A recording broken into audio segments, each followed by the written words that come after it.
Good morning, students. How are you all? I'm fine. You know what? Yesterday, I was playing Jigsaw puzzle game with my sister. How many of you played this game in your childhood days? Please raise your hand. Oh, so many of you played this game, right? Who can tell me the rules of this game or how this game is played? Yes, you are correct.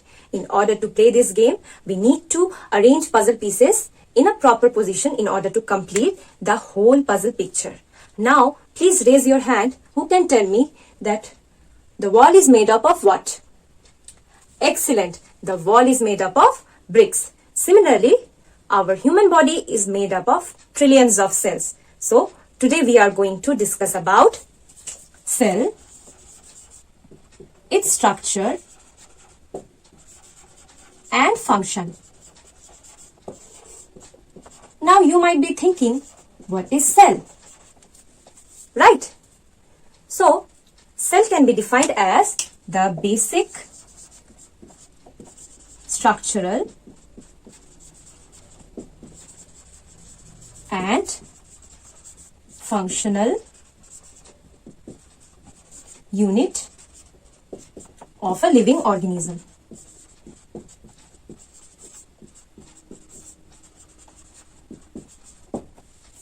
In order to build a house, we need bricks. By arranging bricks with the help of cement, we form walls. By arranging 4 walls, we get rooms. And by adding 1 or more rooms like kitchen, bathroom, bedroom, hall room, etc., we get a house. Similarly, human body is made up of a tiny structure called cell.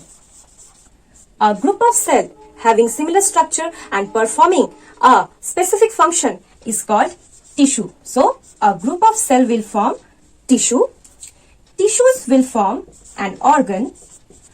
Organ will form an organ system. And different organ system forms an individual. Now, let's take an example.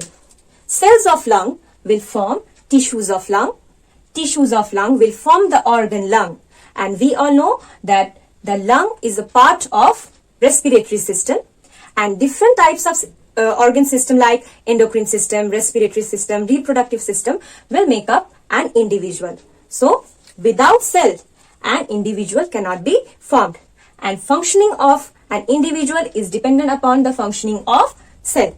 Hence, cell is called the basic structural and functional unit of a living organism. Now, let's see how the world get to know about cell. Who discovered cell? So, there is a interesting story behind it. A scientist named Robert Hooke in the year 1665 first observed thin slice of cork under his primitive microscope. Now, microscope is an instrument which has got lens that magnifies small item. So, in the year 1665, Robert Hooke first observed cork cell. Now, cork cell is obtained from bark of a tree. And after observing it under microscope, he saw structure like this.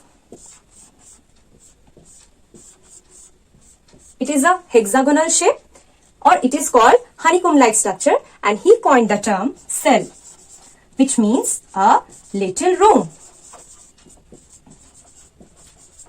In this way, the world get to know about cells. Now, we will discuss about the shapes and size of cell.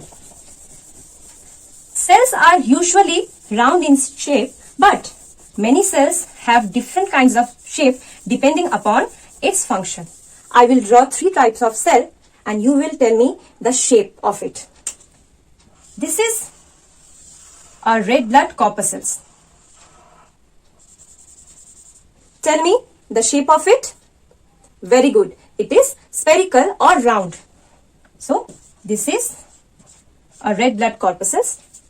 It is biconcave and round in shape, and it is responsible for transport of oxygen.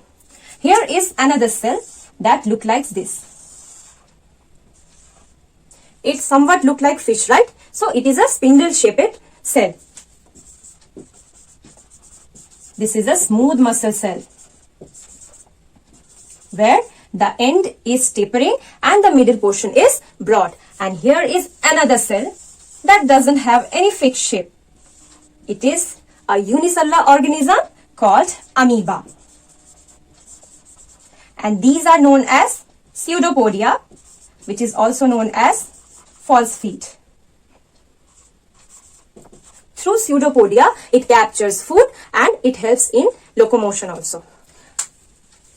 Now, most of the cells are microscopic. That is, they are so small that we cannot see them through our unaided eyes or through our naked eyes. We need an instrument called microscope in order to see them. So, let's see the size of cell.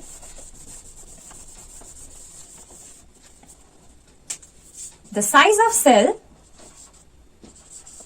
ranges from 0.1 micrometer to 0.5 micrometer. This is a very small size, hence we cannot see it through our unaided eyes. There is another cell which is an exception that we can see through our unaided eyes. That is an egg that we have in our breakfast, or we can say ostrich egg. It is the largest cell and its dimension is 170 millimeter by 130 millimeter. So from here it is clear that the shape and size of cell depends upon its function. Now we will discuss about different parts of cell. If we see a cell, it will look like this or this.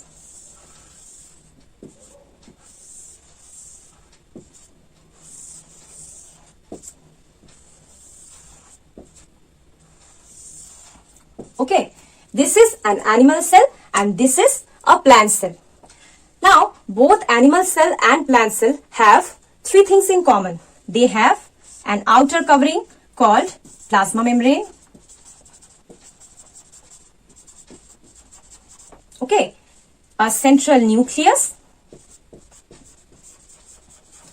and a jelly-like portion that is lying between nucleus and cell membrane, that is cytoplasm.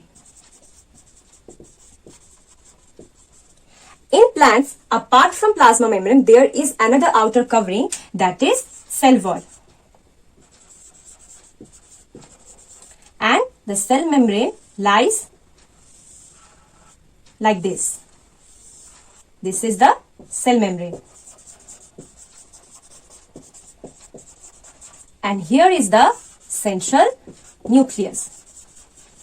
Now, I will show you a model of an animal cell. As you can see in this model, the outer covering is labeled as plasma membrane. It is porous and semi-permeable in nature. And here you can see nucleus.